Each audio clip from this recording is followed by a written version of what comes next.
Hello सांग माने आशा करूछु आपण माने समस्ते भलरे थिबे। सांग माने मो सहित कथा हेबाकू चाहूथिले मु वीडियो मझिरे मो नंबर देइछि, मो नंबर नै मते कॉल करंतु, पूरा मजा मस्ती रे कथा हेबा। मोर पूरा गाँ रे एहा प्रसिद्ध थिला जे चाचाजी जे झियर भी केस काटंती तार यौवन बहुत सुंदर हुए एवं तार भाग्य जागी उठे, कारण एही झियर विवाह कोनोसी बहुत भल जगार होई जाए।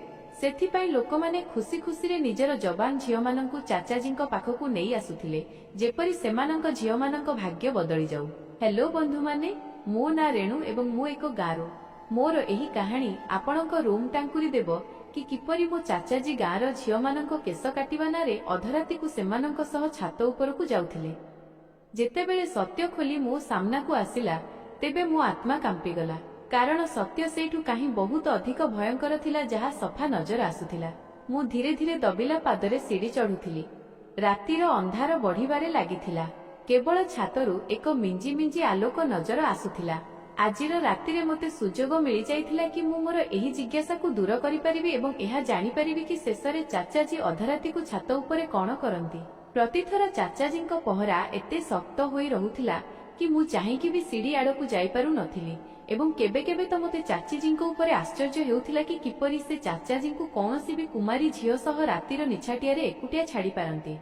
किंतु आजिर रातिरे चाचीजी जानिनी केउठी थिले एवं मु सहजरे सीढ़ी पर्यंत पहुंची जाइथिली।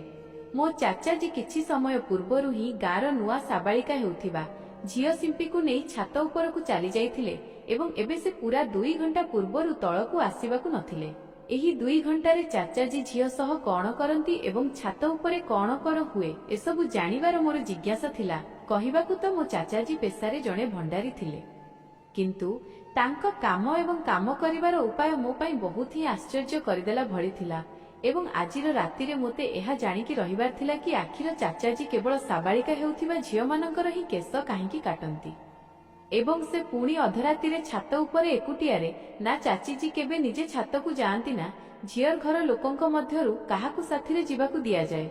मु अधा सीढ़ी चढ़ी सारिथिली एवं एही रहस्यरु परदा उठिबाकु ही जाउथिला कि चाचाजी सिंपी सह कोन करिबाकु जाउछंती कि पछपटु मो चाचीजींक गर्जन स्वर मोते चमकिबा पई बाध्य करि देइथिला।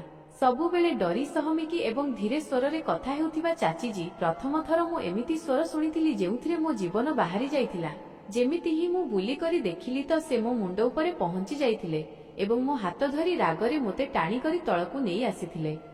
तांको अंदाज एमिति थिला जेमिति से मोते कंचा चोबाई जिवे। से रागरे मो बाहुकु दबेई धरी पचारुथिले कि मु उपरकु कुआडे जाउथिली। मु हड़बड़े जाई चाचीजींकु कहिदेली कि मोते तळे अस्थिरता हेउथिला, सेथिपाई मु छातकु जाउछि। मो कथा सुनी चाचीजी एक जोरदार चापुड़ा मो मुंडरे मारिले एवं कहिबाकु लागिले, कोन तू जानिनु आजी सिंपी निज केस कटाइबा पई आसीछि, पुणी तू छातकु जिबा विषय रे भाबिलु केमिति? कोन तू निज चाचांको काम बंद कराइबाकु चाहुछु? कोन तू जानिनु तते एवं तो मांकु तो चाचा ही पाळुछंती। तो बापांको मरिबा परठारु तो चाचा तोर सबु दायित्व निज मुंड उपरकु नेई रखिछंती एवं तू जे तांको पछरे लागिछु तो चाचा बिल्कुल भी चाहंती नहीं कि जेतेबेले से काम करंती तेबे केही तांको मझिरे हैरान करू, एपरि कि मु मध्य नुहे। सेथिपाई मु भी केबे उपरकु जिबाकु चेष्टा करे नाही। भल हेबो कि तू मध्य अधराती बेले एवं एही भଳି नजर आसु नहीं, नचेत भल हेबनी एवं पुणी मु तो चाचाजींकु तोर अभियोग करिबी। चाचीजींको कथा सुनी मु बहुत अधिक डरी जाइथिली, कारण चाचाजींकु तो एमिति भी मोते डर लागुथिला एवं पुणी तांकर अजब कर्तृत्व जोगु मध्य मु बहुत अधिक व्यतिव्यस्त रहुथिली। जदि एमितिरे चाचीजी तांको सह मोर कोनोसी प्रकारर कोनोसी अभियोग करन्ते तेबे मो पई आहुरी परेशानी ठिया होई जानता। मु तुरंत चाचीजींकु क्षमा मागिली एवं कहिली कि आजी परे मु केबे एमिति भूल करिबि नाही। चाचीजी मोते नरम भावे कहिले कि निजकु जाई सोईपड़। मु सठिक सुजोग बुझिली एवं निज रूम आड़कु दौड़ लगाइली। कु आसी मध्य मो मुंडरे एई कथा घुरुथिला कि आखिर चाचाजींकु केस काटिला बेले एते निछाटियार कौन दरकार थिला कि से कौनसी तृतीयर हस्तक्षेप सह्य करि पारु नथिले। जेबे कि गाँर अन्य नाई जे अछि से भी छक उपरे निजे चौकी पकाई बसी रहुथिला एवं अधा गाँर लोकंक मझिरे केस ओलाउथिला। ताकु तो ना कौनसी प्रकारर निछाटिया दरकार थिला एवं ना काहार आसीबा जिबारे कौनसी परेशानी थिला। किंतु मो चाचाजी तो अलगा प्रकारर नाई थिले। अन्य मानक चाचा तो निज झियारी सह स्नेह करंती, किंतु मो चाचा केवल एवं केवल मो उपरे कटकणा लगाउथिले। प्रति कथारे बस एया कहूथिले कि एबे तो बापा उपस्थित नाहांती तेणु तू मोर दायित्व। मु केवल 14 वर्षर थिली एवं एते कम बयसरे मध्य मो चाचाजी मो उपरे एमिति रोकठोक करुथिले जेमिति कि मु कौनसी जबान झियो एवं ना तांको अनुमति बिना घरु बाहरकु बाहरी पारुथिली एवं ना काहा घरकु जिबा विषय भाबी पारुथिली। मोते स्कूल रु आनिबा नेबा काम मध्य चाचाजी निजे ही करुथिले। केबे केबे तो मोते चाचाजींको उपरे एते राग लागुथिला कि मोर इच्छा हेउथिला कि कौनसी प्रकारे मु तांको ठारु निज जीवन छड़ाई नियंती, किंतु चाचाजींको ठारु मो जीवन मध्य छुटी पारु नथिला। कारण तांकर नाई काम थिला ही एते अजब कि केबे केमिति मासरे थरे से केस काटुथिले एवं से पुणी आमरी घर छात उपरे बाकी सारा बेल तो से घरे ही पड़ी रहुथिले एवं मो उपरे नजर रखुथिले। मो बापा बहुत आगरु आमको छाड़ी ऊपर वाला पाखकु चली जाइथिले। सेथिपाई मोर दायित्व मो चाचाजींको कांधरे ही थिला एवं एही कारणरु चाचाजी मो उपरे निजर पूरा अधिकार बुझुथिले। एमिति नथिला कि चाचाजी कौनसी अविवाहित पुरुष थिले, बरं से तो जणे विवाहित लोक थिले। तांको विवाह को 4 वर्ष हेबाकु जाउथिला। चाचीजी मध्य आम साथीरे रहुथिले, किंतु जानिनी काहेकि से एते डरी सहमी कि नजर आसुथिले जेमिति तांको कौनसी कथार कौनसी डर थाए। जेबे कि मो माँ बहुत ही हसिबा कहिबा भଳି महिला थिले एवं चाचाजींको सह मध्य बिल्कुल साधारण रहुथिले। ना तांको चाचाजींको डर लागुथिला एवं ना से चाचाजींको ठारु संकोच थिले। जेबे कि चाचाजींको आगरे तो चाचीजींको जीवन बाहरी जाउथिला, से चाचाजींको सह नजर मिसाई कथा पर्यंत कहि पारु नथिले, बरं नीरवतारे तांकर प्रति आदेश आगरे मुंड नुआई देउथिले। बोध हुए तांकर कारण एया थिला कि विवाहर 5 वर्ष परे भी तांको कोळ खाली ही थिला एवं से चाचाजींको संतान देई पारि नथिले। जहा भी थिला मोते निज चाचा गोटी आखिरे भल लागु नथिले, कारण तांको जोगु मो पिलादिन मध्य जबान झियो मानंक परि बीतीथिला एवं जेमिति जेमिति मोते बोध शक्ति आसिला एवं जना पड़िला कि मो चाचाजी कोन काम करंती तो मु आश्चर्य होई गली। कारण मो चाचाजी पुरुष होई मध्य पुरुष मानंक केस काटु नथिले, बरं से तो झियो मानंक केस काटुथिले एवं से पुणी एमिति झियो मानंकर जेउ माने साबालिका होई जाउथिले। एही कथा मो पाई बहुत आश्चर्य करिबा भଳି थिला एवं जेबेठारु मते एही कथार खबर मिलिथिला मो भितरे जिज्ञासाटी सृष्टि होई जाइथिला कि चाचाजी एमिति काहेकि करंती। अनेक थर मु भाबिली कि चाचाजींकु कौनसी झियर केस काटुथिबा देखिबे, किंतु चाचींको उपाय ही बिल्कुल अलगा थिला। से अधराती रे साबालिका झियकु घरकु डाकुथिले एवं ताकु निज छात उपरकु नै जाउथिले एवं सेठाकु नै जाई तार केस काटुथिले। सारा गाँव रे यह प्रसिद्ध थिला कि चाचाजी जो झियर भी केस काटंती तार यौवन बहुत सुंदर हुए एवं तार भाग्य जागी उठे, कारण एही झियर विवाह कौनसी बहुत भल जगार हो जाए। सेथिपाई लोके खुशी खुशी रे निज जबान झियो मानंकु चाचाजींको पाखकु नै आसुथिले जेपरि सेमानंक झियो मानंक भाग्य बदली जाऊ। किंतु एही कथा मो बोध बाहर थिला कि चाचाजींको ठारु केस कटाइबा द्वारा कौनसी झियर भाग्य केमिति बदली पारे एवं से पुणी अधराती रे एकुटियारे। अनेक थर मु एही सत्यता को जानिबा को चेष्टा कली कि चाचाजी झियर केस केमिति काटंती एवं अधराती रे छात उपरकु ही काहेकि नै जांती, किंतु केबे भी मते एहा जानिबार सुजोग मिलिला नाही। कारण जेबे भी चाचाजी कौनसी झियर केस काटिबा पई छातकु नै जांती तो चाचीजी सीढ़ी पाखरे जगिबा आरंभ करि दियंती एवं काहाकु छातकु जिबाकु दियंती नाही। मो सांग रिया साबालिका हेला तो गाँर अन्य झियो मानंक परि ताकु मध्य चाचाजींको पाखकु अणागला। मु एया भाबी करी खुशी होई गली कि चाल रिया ठारु परदिन सकाळे एही विषय रे कथा हेबी, तेबे मोते जणा पड़िबो कि चाचाजी ताकु छातकु नै जाई तार केस केमिति काटिले। किंतु परदिन जेतेबेले से स्कूल आसिला तो से बिल्कुल चुप थिला। मो प्रश्न करिबा उपरे मध्य से कौनसी जवाब देला नाही, बरं सारा बेल मन अन्य आड़े थिला रे क्लास रे बसी रहिला। मु आश्चर्य थिली कि एते दुष्ट एवं चुलबुली रिया को अचानक कोन होई जाईछि। घर को आसी एही कथा मु मां को कहली तो मां हसी करी कहिबाकू लागिले, बोकी एबे से साबालिका होई गलानी एवं एमिति रे झियो मानंक पाखरे बहुत परिवर्तन आसी जाए। बोध हुए सेथिपाई से मध्य निज मां को कहिबा उपरे चाप बसिछि। एबे तो तार मुंडरे केस भी नाही, बोध हुए सेथिपाई संकोच करुछि। मां को कथा सुनी मु संतुष्ट होई गली। बाकी 13 वर्षर रिया बहुत ही अजब लागुथिला एवं क्लासर सबु पिला भी ताकू लगातार चिड़ाउथिले। होई पारे लज्जा जोगु सारा बेल खामोश रही थाउ, किंतु मोते कोन जणा थिला कि तार खामोशी पछरे कोन रहस्य अछि। जेबे किछि समय पर्यंत एही धारा चलिला तो मु चोरी छपी छातकु जिबाकू बहुत थर चेष्टा कली, किंतु प्रतिथर चाचीजी आगकू आसी जाआंती किंबा पुणी माही मोते गाली करी कहि देउथिले कि निज चाचाजींको कामरे हस्तक्षेप कर नाही। तो चाचाजी अछंती जे तो बापांको मरिबा परे आम पेट पाळिछंती, ସେ ଯଦି ତୋତେ ଗାଳି ବି କରନ୍ତି ତେବେ ବରଦାସ୍ତ କରିନିଅ, କାରଣ ସେ ଆମ ଭଲ ହିଁ ଚାହିଁବେ। ଆରମ୍ଭରେ ମୋତେ ମାଙ୍କ ଏହି କଥା ବିଲକୁଲ ବି ବୁଝା ପଡୁ ନଥିଲା, କିନ୍ତୁ ପରେ ଧୀରେ ଧୀରେ ମୋତେ ଅନୁଭବ ହେଲା କି ମୋ ମା ଜଣେ ବିଧବା ମହିଳା ଥିଲେ, ଯାହାଙ୍କୁ ପଚାରିବା ଭଳି ଆଉ କେହି ନଥିଲା। ନାନା ନାନୀ ମରିସାରିଥିଲେ ଏବଂ ମୋ ମାମୁଁଜୀ ଅନ୍ୟ ଗାଁରେ ରହୁଥିଲେ। ସେମାନେ କେବେ ବୁଲିକି ଆମର ହଲଚାଲ ପର୍ଯ୍ୟନ୍ତ ପଚାରି ନଥିଲେ। ଏମିତିରେ ଚାଚାଜୀ ହିଁ ଥିଲେ ଯିଏ ସବୁବେଳେ ମାଙ୍କ ସାଥିରେ ଛିଡା ହୋଇ ରହୁଥିଲେ। ଏପରିକି ନିଜ ବିବାହ ପରେ ବି ସେ ମୋର ଏବଂ ମାଙ୍କ ଖର୍ଚ୍ଚରେ କୌଣସି ବି ରୋକ ଲଗାଇ ନଥିଲେ। ବରଂ ସେ ତ ପୂର୍ବ ଅପେକ୍ଷା ବି ବଢିକରି ଆମର ଧ୍ୟାନ ରଖୁଥିଲେ ଏବଂ ଚାଚିଜୀଙ୍କୁ ବି ଆମ ସହ ରହିବାରେ କୌଣସି ଆପତ୍ତି ନଥିଲା। ଏହି କାରଣ ଥିଲା କି ମା ସେହି ଦୁଇ ପତି ପତ୍ନୀଙ୍କୁ ଖୁବ୍ ସମ୍ମାନ କରୁଥିଲେ।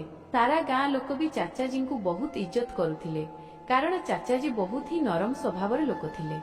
ବସ୍ ତାଙ୍କର ସବୁ ଗାଳି ମୋ ପାଇଁ ହିଁ ଥିଲା, କିନ୍ତୁ ମାଙ୍କ କହିବା ଥିଲା କି ଏଥିରେ ବି ତାଙ୍କର ଭଲ ପାଇବା ଲୁଚି ରହିଛି।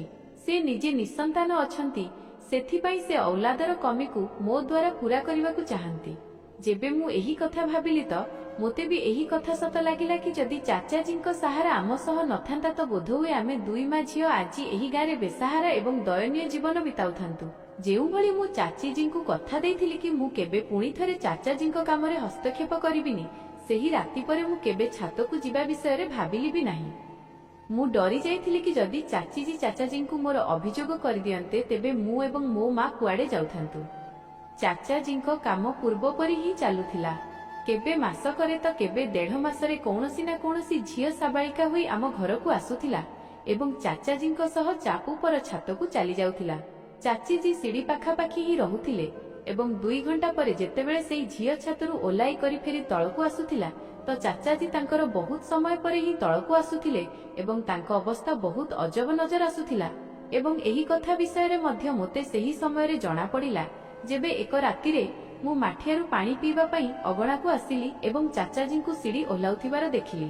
ଚାଚାଜୀଙ୍କ ହୁଲିଆ ବହୁତ ହିଁ ଅଜବ ଲାଗୁଥିଲା। ତାଙ୍କ ନିଶ୍ୱାସ ବି ହୁଁ ହୁଁ ହେଉଥିଲେ। ଏମିତି ଲାଗୁଥିଲା ଯେମିତି ସେ ବହୁତ ପରିଶ୍ରମର କାମ କରି କରି ତଳକୁ ଆସିଛନ୍ତି। ଚାଚାଜୀ ସବୁବେଳେ କଳା ରଙ୍ଗର ଧୋତି ବାନ୍ଧି କରି ହିଁ ଝିଅମାନଙ୍କ କେଶ କାଟିବାକୁ ଛାତକୁ ଯାଉଥିଲେ, କିନ୍ତୁ ଯେତେବେଳେ ସେ ତଳକୁ ଓହ୍ଲାଇଲେ ତ ତାଙ୍କ କପଡ଼ା ବି ବଦଳି ଯାଇଥିଲା। ନା ସେ ଧୋତି ବାନ୍ଧିଥିଲେ ଏବଂ ନା ତାଙ୍କ ଶରୀରରେ କୁର୍ତ୍ତା ମୌଜୁଦ ଥିଲା।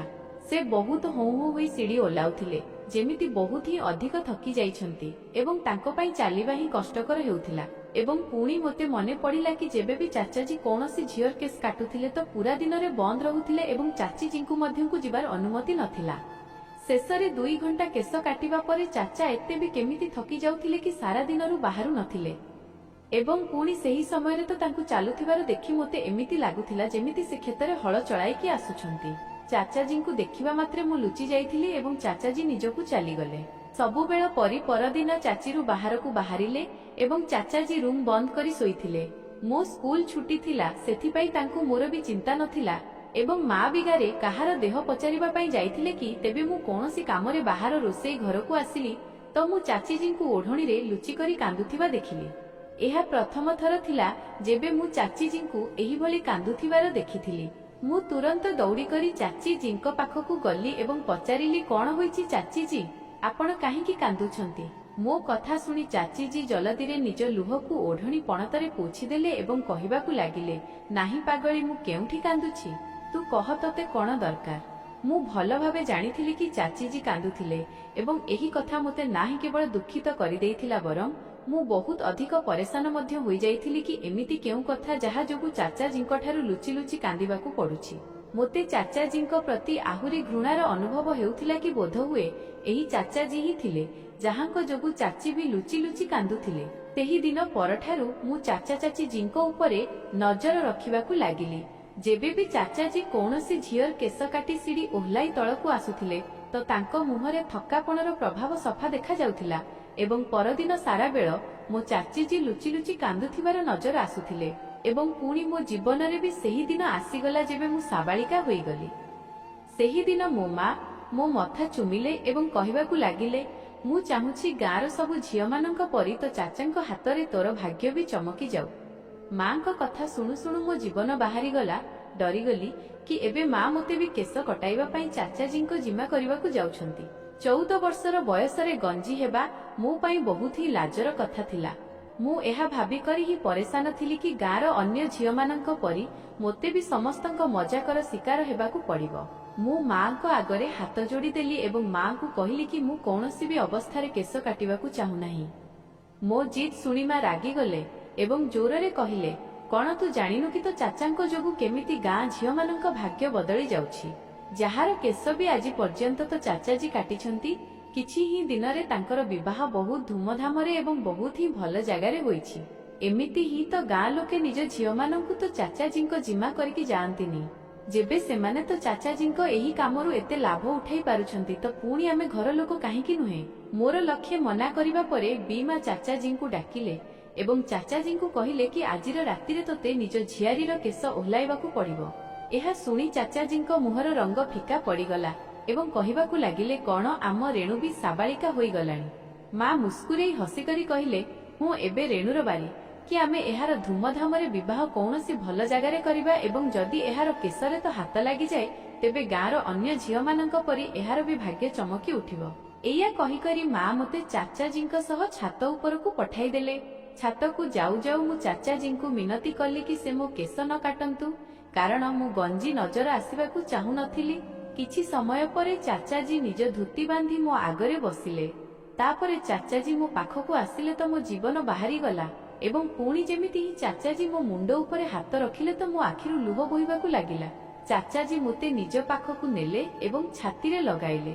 ମୋତେ ଏମିତି ଲାଗୁଥିଲା ଯେମିତି ମୋ ନିଶ୍ୱାସ ଅଟକିଯିବ, କାରଣ ଚାଚାଜୀ ମୋତେ ବହୁତ ଜୋରରେ ଧରିଥିଲେ ଏବଂ ପୁଣି ମୋତେ ଅନୁଭବ ହେଲା କି ଚାଚାଜୀଙ୍କ ଗରମ ଗରମ ଲୁହ ମୋ ଗାଲ ଉପରେ ପଡୁଛି। ମୁଁ ଆଶ୍ଚର୍ଯ୍ୟ ହୋଇଗଲି କି ଚାଚାଜୀ କାହିଁକି କାନ୍ଦୁଛନ୍ତି। ବହୁତ ସମୟ ପରେ ଯେବେ ଚାଚାଜୀ ମୋତେ ନିଜଠାରୁ ଅଲଗା କଲେ ତ ତାଙ୍କ ଆଖି ଲାଲ ହୋଇଯାଇଥିଲା ଏବଂ ଲୁହରେ ତାଙ୍କ ମୁହଁ ଭିଜି ଯାଇଥିଲା ଏବଂ ପୁଣି ଚାଚାଜୀଙ୍କ କଥା ମୋ ହୋସ୍ ଉଡାଇଦେଲା। ସେ କାନ୍ଦି କାନ୍ଦି କହିବାକୁ ଲାଗିଲେ, ରେଣୁ, ମୁଁ ତ କେଶ କାଟି ପାରିବିନି, ମୁଁ ତ ସହ କିଛି ଭୁଲ କରିପାରିବିନି। ତୁ ମୋ ଭାଇର ନିଶାଣୀ ଏବଂ ତୋ ଇଜ୍ଜତ ମୋ ଘରର ଇଜ୍ଜତ। ଚାଚାଜୀଙ୍କ କଥା ମୋତେ ବିଲକୁଲ ବି ବୁଝା ପଡୁ ନଥିଲା, କିନ୍ତୁ ଚାଚାଜୀଙ୍କ ଶବ୍ଦ ମୋତେ ଚମକାଇବା ପାଇଁ ବାଧ୍ୟ କରିଦେଇଥିଲା। ମୁଁ ଚାଚାଙ୍କୁ କହିଲି, ଆଖିର ଆପଣ କହିବାକୁ କଣ ଚାହୁଁଛନ୍ତି? ଚାଚାଜୀ କହିଲେ, ତୁ ଫେରି ନିଜ ମା ପାଖକୁ ଚାଲିଯା ଏବଂ ତାଙ୍କୁ କହିବୁ କି ଚାଚାଜୀ ତ କେଶ କାଟି ପାରିବେ ନାହିଁ। ମୁଁ ଓଲଟା ପାଦରେ ସିଡ଼ି ଓହ୍ଲାଇ ମାଙ୍କ ପାଖକୁ ଚାଲିଗଲି ଏବଂ ମାଙ୍କୁ ସବୁକିଛି କହିଦେଲି। ଏହା ଶୁଣି ମା ଚାଚାଜୀଙ୍କ ରୁମ୍ ଆଡ଼କୁ ଚାଲିଲେ। ମୁଁ ବି ମାଙ୍କ ସହ ହିଁ ଥିଲି। ଯେବେ ଆମକୁ ଗଲୁ ତ ଚାଚାଜୀ ଚାଚିଜୀଙ୍କ ପାଦ ପାଖରେ ବସି କାନ୍ଦୁଥିଲେ ଏବଂ ଚାଚିଜୀଙ୍କୁ କ୍ଷମା ମାଗୁଥିଲେ। ଚାଚିଜୀ ବି ଅଟକି ଅଟକି କାନ୍ଦୁଥିଲେ। ଏସବୁ ଦେଖି ମା ବି ପରେଶାନ ହୋଇଗଲେ ଏବଂ ସେହି ଦୁଇ ଜଣଙ୍କୁ ପଚାରିଲେ କି ଆଖିର ମାମଲା କଣ? ମୋତେ ବି ତ କିଛି ଜଣାପଡୁ।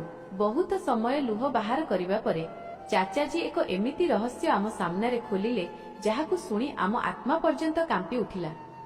ଏହା କେମିତି ସମ୍ଭବ ଥିଲା କି ମୋ ଚାଚାଜୀ ଏମିତି କୌଣସି କାମ କରୁଥିଲେ ଯାହା ବିଷୟରେ ମୁଁ ଭାବି ବି ପାରୁନଥିଲି। ଚାଚାଜୀ କାନ୍ଦି କାନ୍ଦି କହିଲେ କି ଆଜିଠାରୁ କେତେ ବର୍ଷ ଆଗର କଥା। ଚାଚାଜୀ ଗାଁର ଚୌଧୁରୀଙ୍କ ଖାସ୍ ନାଇଥିଲେ ଏବଂ ସେ କେବଳ ଚୌଧୁରୀ ସାହବଙ୍କର ହିଁ କେଶ କାଟୁଥିଲେ। ଗାଁର ଚୌଧୁରୀ ଭୋଗବିଳାସୀ ଚରିତ୍ରହୀନ ତରିକାର ଲୋକ ଥିଲେ ଏବଂ ତାଙ୍କ ସ୍ୱଭାବ ଚାଚାଜୀଙ୍କୁ ବିଲକୁଲ ପସନ୍ଦ ନଥିଲା। କିନ୍ତୁ ଚାଚାଜୀଙ୍କ ବାଧ୍ୟବାଧକତା ଥିଲା କି ତାଙ୍କୁ ଏହି ଚାକିରି କରିବାକୁ ପଡୁଥିଲା ଏବଂ ପୁଣି ଦିନେ ଗାଁର ଚୌଧୁରୀ ଚାଚାଜୀଙ୍କୁ ନିଜ ଚାକିରିରୁ ବାହାର କରି ଏକ ନୂଆ କାମ ସମ୍ପିଦେଲେ।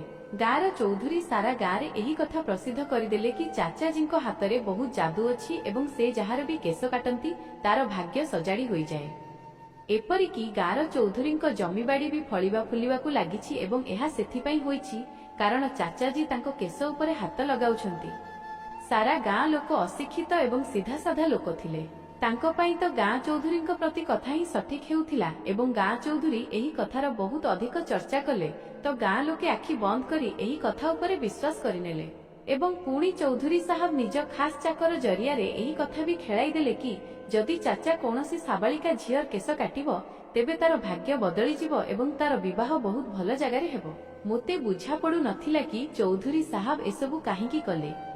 ଚୌଧୁରୀ ସାହବ ମୋତେ ଲକ୍ଷ ଲକ୍ଷ ଟଙ୍କା ଦେବାର ପ୍ରତିଶ୍ରୁତି କରିଥିଲେ ଏବଂ କହିଥିଲେ କି ମୋତେ ବସ୍ ଗାଁର ଯବାନ ହେଉଥିବା ଝିଅମାନଙ୍କ କେଶ ଓହ୍ଲାଇବାର ଅଛି।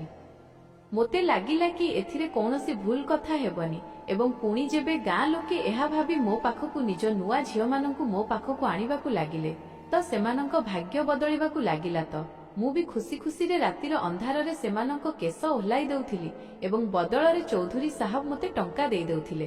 କେତେ ବର୍ଷ ପର୍ଯ୍ୟନ୍ତ ଏହି ଧାରା ଏହିଭଳି ଚାଲିଲା ଏବଂ ପୁଣି ଯେବେ ମୋ ବିବାହ ତୁମ ଚାଚୀଜୀଙ୍କ ସହ ହେଲା ତ ସେହି ପ୍ରଥମ ରାତିରେ ମୋ ସାମ୍ନାରେ ଏହି ରହସ୍ୟ ଖୋଲିଲା କି ମୁଁ ଯେଉଁ ଝିଅମାନଙ୍କ କେଶ କାଟୁଛି ତାଙ୍କ ସହ ଚୌଧୁରୀ ସାହବ କଣ ଖେଳ ଖେଳୁଛନ୍ତି ଏବଂ ଏହା ଜାଣି ମୋର ବି ରୋମ ଟାଙ୍କୁରି ଉଠିଥିଲା। କିନ୍ତୁ ମୁଁ ଚୌଧୁରୀ ସାହବଙ୍କ ଏହି ନିଚ ଖେଳରେ ବହୁତ ଖରାପ ଭାବେ ଫସି ସାରିଥିଲି ଏବଂ ମୁଁ ଚାହିଁକି ବି ନିଜକୁ ବଞ୍ଚାଇ ପାରିନଥିଲି ଏବଂ ଆଜି ପର୍ଯ୍ୟନ୍ତ ମୁଁ ତାଙ୍କର ଏହି ଖେଳର ଶିକାର ଅଛି। ଚୌଧୁରୀ ସାହବଙ୍କୁ କମ୍ ବୟସର ନୂଆ ନୂଆ ଯବାନ ଝିଅମାନଙ୍କ ସହ ନିଜ ଲୋଭ ବାସନା ପୂରା କରିବାର ନିଶା ଥିଲା ଏବଂ ଗାଁରେ ଏହି କଥାକୁ ବହୁତ ଅଧିକ ଲୁଚା ଯାଉଥିଲା କି କୌଣସି ଝିଅ କେବେ ଯବାନ ହୋଇଛି। ସେଥିପାଇଁ ଚୌଧୁରୀ ସାହବ ଏହି ଖେଳ ରଚାଇଲେ ଏବଂ ଲୋକେ ତାଙ୍କ କଥାରେ ଆସିଗଲେ। ଯବାନ ହେଉଥିବା ଝିଅ ଯେମିତି ହିଁ ମୋ ପାଖକୁ ଆସି ନିଜ କେଶ କଟାଉଥିଲା ତ ଚୌଧୁରୀ ସାହବଙ୍କୁ ଏହି କଥାର ଖବର ହୋଇଯାଉଥିଲା କି ଏବେ ଏହି ଝିଅ ସାବାଳିକା ହୋଇଛି ଏବଂ ସେ ତା ସହ ନିଜ ବାସନା ପୂରା କରିବା ପାଇଁ କୌଣସି ନା କୌଣସି ଖେଳ ରଚାଇ ତାକୁ ନିଜ ହାବେଳିକୁ ଡାକି ନେଉଥିଲେ ଏବଂ ଗାଁର ପ୍ରତି ସାବାଳିକା ଝିଅ ତାଙ୍କ ଅସନା ଏବଂ ତିରସ୍କାରର ଶିକାର ହେଉଥିଲା ଏବଂ ତୁମ ଚାଚୀ ବି ସେହି ଝିଅମାନଙ୍କ ମଧ୍ୟରୁ ଜଣେ ଥିଲେ ଏବଂ ଏହି କଥାର ରାଜ ବିବାହ ପରେ ତୁମ ଚାଚୀ ମୋ ସାମ୍ନାରେ ଖୋଲିଥିଲେ। କିନ୍ତୁ ସେହି ସମୟ ପର୍ଯ୍ୟନ୍ତ ମୁଁ ବହୁତ ଖରାପ ଭାବେ ଚୌଧୁରୀ ସାହବଙ୍କ କାମରେ ଫସି ଯାଇଥିଲି କି ଚୌଧୁରୀ ସାହବ ମୋତେ ବ୍ଲାକମେଲ କଲେ କି ଯଦି ମୁଁ କାହା ସାମ୍ନାରେ ବି ଏହି କଥା ଖୋଲିବାକୁ ଚେଷ୍ଟା କଲି ତ ସେ ବିଲକୁଲ ବି ଏହି କଥାକୁ ସ୍ୱୀକାର କରିବେ ନାହିଁ ବରଂ ମୋତେ ହିଁ ଚରିତ୍ରହୀନ ସାବ୍ୟସ୍ତ ଦେବେ। ଏହି ଡରରେ ମୁଁ ନା କେବେ ଚୌଧୁରୀ ସାହବଙ୍କ କାମ ଛାଡ଼ିଲି ଏବଂ ନା କେବେ ତୁମକୁ ଏକୁଟିଆ ଘରୁ ବାହାରକୁ ଯିବାର ଅନୁମତି ଦେଲି କାରଣ ମୁଁ ଜାଣିଥିଲି କି ତାଙ୍କ ନଜର କେତେ ଅସନା ଏବଂ ଖରାପ। ତୁମ ଚାଚୀ ବହୁତ ଭଲ ଭାବେ ଜାଣିଥିଲେ କି ଯେଉଁ ଝିଅମାନଙ୍କ କେଶ ମୁଁ କାଟୁଛି ତାଙ୍କ ସହ ଚୌଧୁରୀ ସାହବ କଣ କରନ୍ତି। ସେଥିପାଇଁ ସେ ଲୁଚି ଲୁଚି କାନ୍ଦୁଥିଲେ ଏବଂ ମୁଁ ନିଜେ ବି ଅନେକ ଘଣ୍ଟା କାନ୍ଦିବା ପରେ ହିଁ ତଳକୁ ଆସୁଥିଲି କାରଣ ମୁଁ ଏହି ଅସନା କାମରେ ସାମିଲ ହେବାକୁ ଚାହୁଁନଥିଲି। ଚୌଧୁରୀ ସାହବ ମୋତେ ଖାସ୍ କଳା ରଙ୍ଗର ଧୋତି ଦେଇଥିଲେ ଏବଂ କହିଥିଲେ କି ଝିଅର କେଶ କାଟିଲା ବେଳେ ଏହି ଧୋତି ପିନ୍ଧିବାକୁ ଯେପରି ଲୋକଙ୍କୁ ଲାଗୁ କି ବାସ୍ତବରେ ତୁମେ କିଛି ଖାସ୍ କରୁଛ ଯାହା ଯୋଗୁଁ ଝିଅମାନଙ୍କ ଭାଗ୍ୟ ବଦଳୁଛି।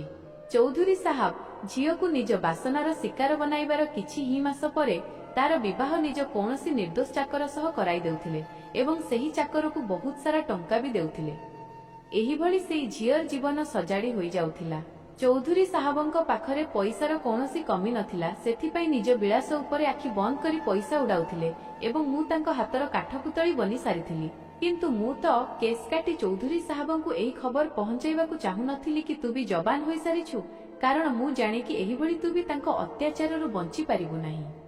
ଚାଚାଜୀଙ୍କ କଥା ଶୁଣି ମୁଁ ଏବଂ ମା କାନ୍ଦିବାକୁ ଲାଗିଲୁ। ଆମକୁ ତ ଏହି ଜିନିଷର କୌଣସି ଖବର ନଥିଲା। ମା ଅନ୍ୟ ଗାଁରୁ ବିବାହ ହୋଇ ଆସିଥିଲେ ସେଥିପାଇଁ ତାଙ୍କୁ ବି ଚୌଧୁରୀ ସାହବଙ୍କ ବିଷୟରେ କିଛି ଜଣା ନଥିଲା। ମୋତେ ତ ଚାଚାଜୀଙ୍କର ମୋ ଉପରେ ନଜର ରଖିବା ଏବଂ ତାଙ୍କର ସବୁବେଳେ କଟକଣା ଲଗାଇବା ସବୁବେଳେ ଖରାପ ଲାଗୁଥିଲା। କିନ୍ତୁ ଏବେ ମୁଁ ଭାବୁଥିଲି କି ଚାଚାଜୀ ମୋତେ କେତେ ଭଲ ପାଇବା କରୁଥିଲେ କି ଯିଏ ମୋତେ ଚୌଧୁରୀ ସାହବଙ୍କ ଠାରୁ ବଞ୍ଚାଇବା ପାଇଁ ଏଇଭଳି ଚେଷ୍ଟା କରୁଥିଲେ। ଚାଚାଜୀ ଆମ ସହ କଥା ଦେଲେ କି ସେ ମୋ ଇଜ୍ଜତ ଉପରେ ଆଞ୍ଚ ବି ଆସିବାକୁ ଦେବେନି ଏବଂ ନା ଆଗକୁ ଗାଁର ଅନ୍ୟ ଝିଅମାନଙ୍କ ବର୍ବାଦୀର ମାଧ୍ୟମ ହେବେ। ଚାଚାଜୀ କାନ୍ଦି କାନ୍ଦି ମା ଏବଂ ଚାଚୀଜୀଙ୍କୁ କହିଲେ କି ନିଜ ନିଜର ସାମାନ ବାନ୍ଧି ନିଅ, ଆମେ ଏହି ଗାଁକୁ ଛାଡ଼ି କେଉଁଠି ଦୂରକୁ ଚାଲିଯିବା ଏବଂ ଯିବା ପୂର୍ବରୁ ମୁଁ ଗାଁର ମାଷ୍ଟରଙ୍କ ନାଁରେ ଏକ ଚିଠି ଲେଖିଯିବି ଯେଉଁଥିରେ ମୁଁ ସବୁ ସତ୍ୟ ଲେଖିଦେବି। ଗାଁର ମାଷ୍ଟର ଜଣେ ବୁଦ୍ଧିମାନ ଲୋକ ଅଛନ୍ତି। ସେ ନୀରବତାରେ ଗାଁ ଲୋକଙ୍କୁ ଏହି କଥା ବୁଝାଇଦେବେ ଏବଂ ଏହି କାହାଣୀ ସବୁଦିନ ପାଇଁ ଶେଷ ହୋଇଯିବ। ମୁଁ, ମା, ଚାଚା ଏବଂ ଚାଚୀଜୀ କେହି ବି ଜାଣିନଥିଲୁ କି ଆଗକୁ ଆମର ମଞ୍ଜିଲ କଣ। ଚାଚାଜୀ ପାଦ ବଢାଇଥିଲେ ତେଣୁ ଆମକୁ ବିଶ୍ୱାସ ଥିଲା କି ଉପରବାଲା ଆମର ସାହାଯ୍ୟ କରିବେ। ଚାଚାଜୀ ଗାଁର ମାଷ୍ଟରଙ୍କ ନାଁରେ ଏକ ଲମ୍ବା ଚିଠି ଲେଖିଥିଲେ ଯେଉଁଥିରେ ସେ ପ୍ରତି କଥା ଏକ ଏକ କରି ସଫା ସଫା ଲେଖିଥିଲେ ଯେପରି ଆମେ ଯିବା ପରେ କେହି ଗାଁ ଲୋକ ଚୌଧୁରୀ ସାହବଙ୍କ କଥାରେ ନ ଆସନ୍ତୁ ଏବଂ ପୁଣି କୌଣସି ଝିଅ କେଶ କଟାଇ କିମ୍ବା ଅନ୍ୟ କୌଣସି ଉପାୟରେ ଚୌଧୁରୀ ସାହବଙ୍କ ପାଖକୁ ଏହି ଖବର ନ ପହଞ୍ଚାଉ କି ସେ ଯବାନ ଏବଂ ସାବାଳିକା ହୋଇସାରିଛି ଏବଂ ତାଙ୍କ ବାସନାର ଶିକାର ବନିବା ପାଇଁ ପ୍ରସ୍ତୁତ ଅଛି। ମୋତେ ଆଜି ବି ଭଲ ଭାବେ ଏହି କଥା ମନେ ଅଛି କି ଯେବେ ବି କୌଣସି ଝିଅ ସାବାଳିକା ହେବା ପରେ ଗଞ୍ଜି ହେଉଥିଲା ଏବଂ କିଛି ଦିନ ପରେ ସ୍କୁଲ ଆସୁଥିଲା ତ ସେ କେଉଁଭଳି ଡରି ସହମୀ ଏବଂ ନୀରବ ହୋଇ ରହୁଥିଲା। ମୋତେ ସବୁବେଳେ ଏମିତି ଲାଗୁଥିଲା କି ଏସବୁ ସେଥିପାଇଁ କାରଣ ସେ ଗଞ୍ଜି ହୋଇ ଆସିଛି ଏବଂ ତାକୁ ନିଜ ଗଞ୍ଜାପଣ ଯୋଗୁଁ ପରେଶାନୀ ଅଛି। କିନ୍ତୁ ଏହି ରହସ୍ୟ ତ ଏବେ ଖୋଲିଥିଲା କି ସେ ଚୌଧୁରୀ ସାହବଙ୍କ ବାସନାର ଶିକାର ବନିକରି ଆସିଥିଲା। ଏବଂ ମୋର ସେହି ଚାଚା ଯାହାଙ୍କୁ ମୁଁ ବହୁତ ଭୁଲ ବୁଝୁଥିଲି ବାସ୍ତବରେ ସେ ନିଜେ ବି ଏକ କଷ୍ଟର ଶିକାର ଥିଲେ ଏବଂ ଯେବେ ଆମେ ଏହି ଗାଁ ଛାଡ଼ି ଯାଉଥିଲୁ ତ ମୋ ଚାଚାଜୀଙ୍କ ମୁହଁରେ ଶାନ୍ତି ହିଁ ଶାନ୍ତି ଥିଲା। ଆଜି ବି ପ୍ରାୟତଃ ଗାଁରେ ଏମିତି ବହୁତ ଚୌଧୁରୀ ଏବଂ ଲୋକ ମୌଜୁଦ ଅଛନ୍ତି ଯେଉଁମାନେ ଏହିଭଳି ହରକତରେ ସାମିଲ ଅଛନ୍ତି ଏବଂ ସିଧାସାଧା ଗାଁ ଲୋକେ ତାଙ୍କ ନିଚ କାମ ଏବଂ ତାଙ୍କ କର୍ତ୍ତୃତ୍ୱ ଜାଣନ୍ତି ନାହିଁ। ସହରୀ ଲୋକଙ୍କୁ ଚାହିଁବା ଉଚିତ କି ସେମାନେ ଗ୍ରାମାଞ୍ଚଳରେ ପାଠପଢ଼ା ଏବଂ ସଚେତନତାର ସିଲସିଲାକୁ ଆଗକୁ ବଢ଼ାନ୍ତୁ ଯେପରି ସିଧାସାଧା ଏବଂ ଭୋଳାଭାଲା ଗାଁ ଲୋକେ ଏମିତି ନିଚ ଚିନ୍ତାଧାରାର ଲୋକଙ୍କଠାରୁ ନିଜକୁ ବଞ୍ଚାଇ ପାରିବେ।